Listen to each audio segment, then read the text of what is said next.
გამარჯობა, მე ვარ გიგი მამაცაშვილი, ვარ ტრენერი, ბოდიბილდერი. კერძით გამოვიყენებ Qualicos კათამს. ჩემი სფერო გამომდინარე ვამზადებ ჯანსაღ პროდუქტს. აქედან ამოვიღებ 2 წალ ფილეს.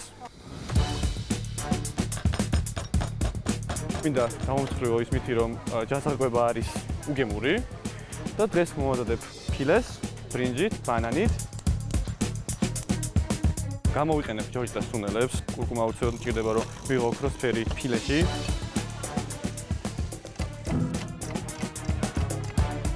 სადომის ნეგით შენივრად ყბები. ბრინჯი არის, კარტოფილი არის, ყველაფერი არის. გამარჯობა, თქვენ გაქვთ 5 წუთი დრო, რომ თქვენი თავი და კერძი წარმოგვიდგინოთ. გამარჯობა, მე ვარ გიგი მამაცაშვილი, პროფესიით ვარ ტრენერი. ასევე პროფესიონალი ბოდიბილდერი. 9 წელია რაც ფიტნესში მოღვაწეობ. შესაბამისად არ არის გასაკვირი რომ ჯანსაღი კვება არის ჩემი წამყვანი, ასე რომ მოვედი ჯანსაღი კერძით. ეს იქნება ბრინჯი, ფილეთი და მცირედ კარამელიზირებული. ანუ დიეტაზე ვარ? ნუ უბრალოდ მინდა წარმოვაჩინო რომ ჯანსაღი კვება არ არის უგემური, არის გემრიელი და შეიძლება რომ გავხადოთ ბევრად მრავალფეროვანი. გააჩნია ჯანსაღ კვებასა, ჩემთვის ჯანსაღი კვება არის კაი სტეიკის ნაჭერი, თავის ბოსტნეულით, თავის სოუსით. ეგაც შეიძლება. მაგრამ გააჩნია ჩვენი მიზანი რა არის? ჩვენი მიზანი არის გემრიელა ჭამა და ჯანსაღი ცხოვრება. თავარი იდეა მაინც არის ის რომ ხალხს არ ეგონოს ჯანსაღი კვება არის რთული. რთულია ამის გაკეთება. თორე კვება კი არ არის რთული. რთული გაკეთება მომზადება არის. მომზადებაზეც არ არის. ამას დრო უნდა, საათობრივად უნდა ეკვებო, ის საქმეა, ეს საქმეა და ამ ქართველებს ხან ქაბაბის ჭამა გვიწევს, ხან იმის, ხან ამის, სადაც რა შეგხვდება და ამ ბოდიბილდერობაზე რამე შეჯიბზე კონკურსზე გადიხარ ხოლმე. ეხლა იყო აგვისტოში, 21 აგვისტოს რუმინეთში აღმოსავლეთ ევროპის ჩემპიონატი მისტერ ოლიმპია ქვია, სადაც პირველ ადგილი ავიღე. ვა.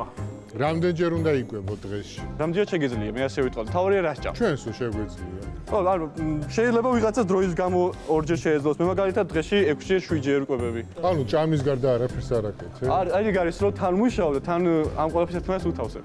აი თან ბანანს ჭამ, თან შტანგას. საერთოდ ესენი უფრო ბევრს ჭამობთ, ვიდრე ჩვენ ხო.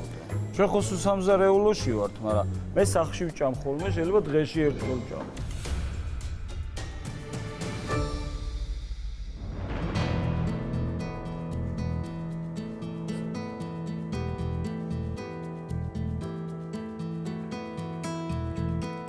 უნდა დავხედო სანამ დაშლის.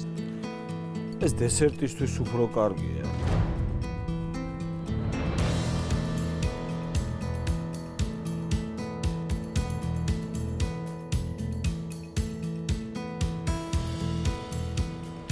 ჩვენს ფილე კარგად აქვს მომზადებული. არ არის მშრალი?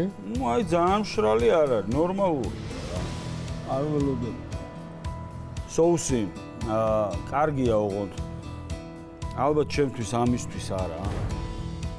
აი ბრინჯთან შეიძლება, აი ცოტა ბრინჯთან კარგია, იმიტომ რომ ქიშმიშებიც რო ხო. დარიჩი ფიქრობ ძალიან კარგი. კი. აი გასინჯე, აბა. ნახოთ. ამ კათამს ასე წვრილად უდეჭით, თბილფლავს, მართლა თბილი ფლავი, დესერტია, ხორცით. ეთყობა ესეთ კვებას მიჩვეული ხარ და შენ გეგემრიელება. ჩემთვის გემრიელი ვარ. ეგეც არის.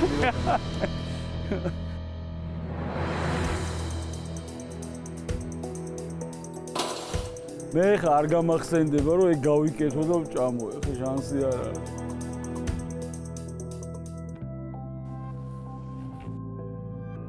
დესერტი ხორცით. საჩურის ქათმის დესერტი აქ არავის არ გავუკეთე.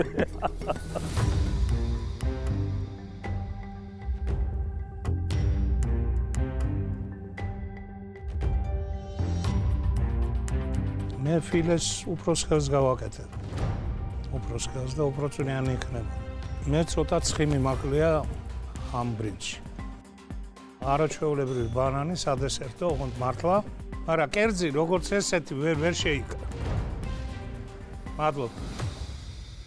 ესეთ გადაცემაში რომ მოდიხარ, ეგეთი რაღაცები უნდა დაივიწყო შეერასჭა. კი. ანუ ჩვენ გვინდა სრულყოფილი კერძი, სრულყოფილი ყველაფერი.